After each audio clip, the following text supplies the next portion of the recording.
Take a last look at this wolf. He lives free, but soon he will be killed for his skin.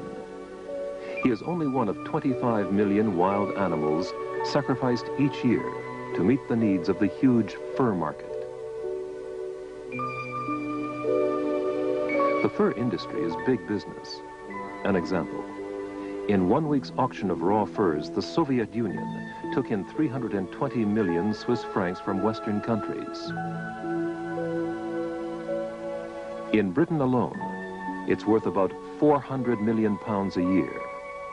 $1.5 billion in the United States.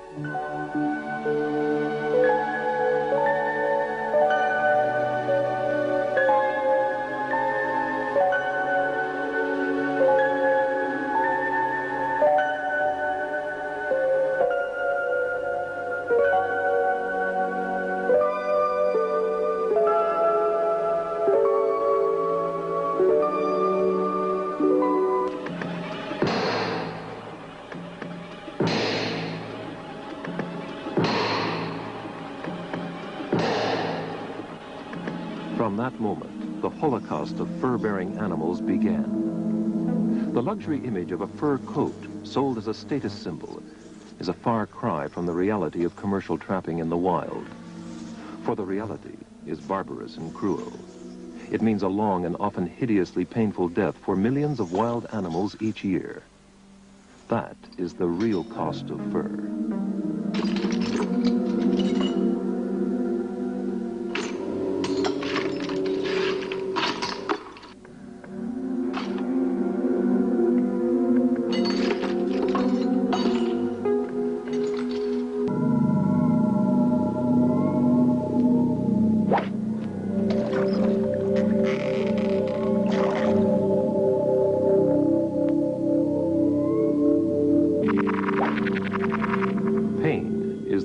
Feature of leg-hold traps for two reasons.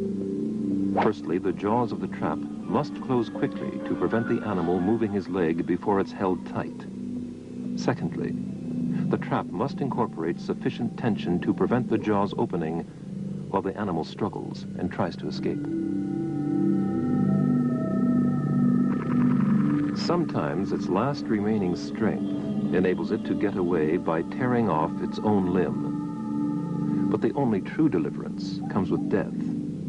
After a day, a night, or more, agonizing in the trap.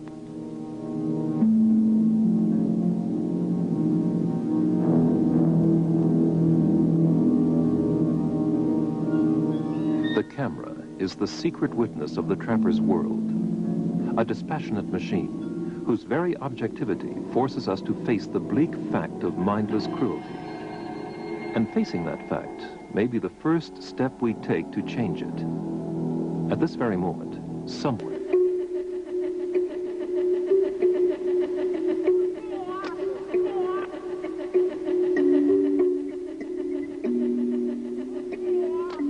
For this lynx, as for many other animals, every hope has vanished. Some countries of the European Economic Community have banned the use of the steel-jawed trap on their territory. But good conscience has its limits. Each year, the EEC countries make a mockery of their own laws by importing millions of pelts obtained by these methods in Canada, the United States, the Soviet Union, and elsewhere. Stocks of furs arrive washed clean of their blood and their agony. The furriers can now exercise their skill. Apart from the pain inflicted, the steel-jawed trap is indiscriminate. It will capture any animal, whether it's a protected species or not. it can just as easily catch a cat or a dog out on a walk. Many domestic animals have fallen victim to these crushing jaws.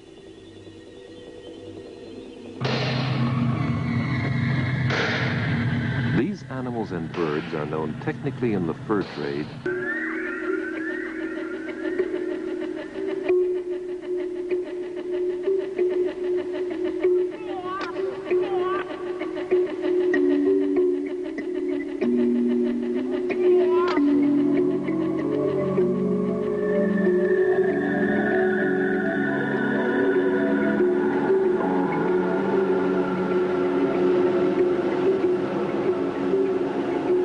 of animals raised on so-called farms is no better than in the wild. Imprisoned, these wild animals have nothing to look forward to but death. The real conditions in these fur factories are seldom revealed. The only purpose of such animal concentration camps is the production of skins.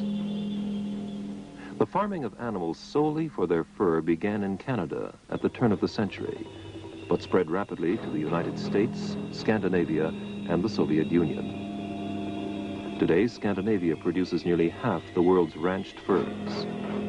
In the United Kingdom, there are nearly 80 farms producing 250,000 mink and fox skins each year. It is estimated that more than 1 ton of food is needed to feed the animals required for 1 fox fur coat, while 3.3 tons are needed for the production of a mink coat.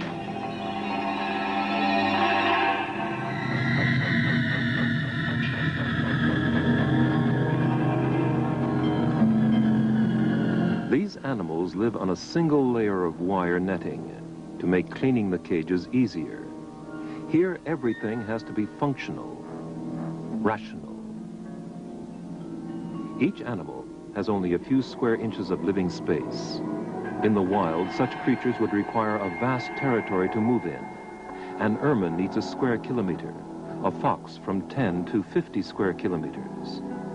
A sable, for instance, will run for 20 kilometers a day over the grilled floor of its cage.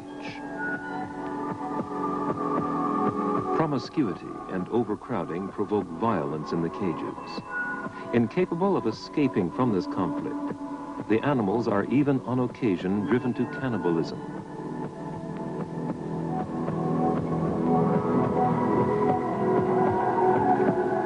"40 million wild animals are caged like battery hens in fur factories, which are falsely called farms.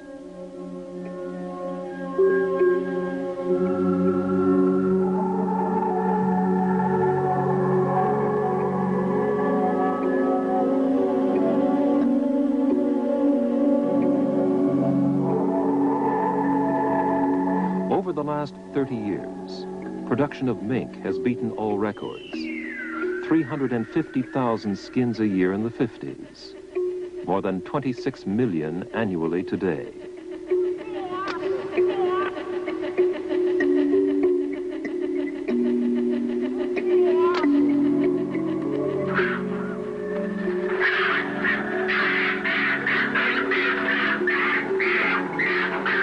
Finally comes deliverance. Death. The last trial. The last sentence.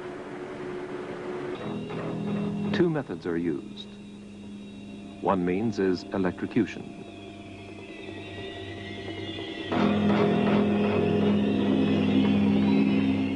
Another technique is gassing. The doubtful efficiency of this method means that the animal's neck also has to be broken.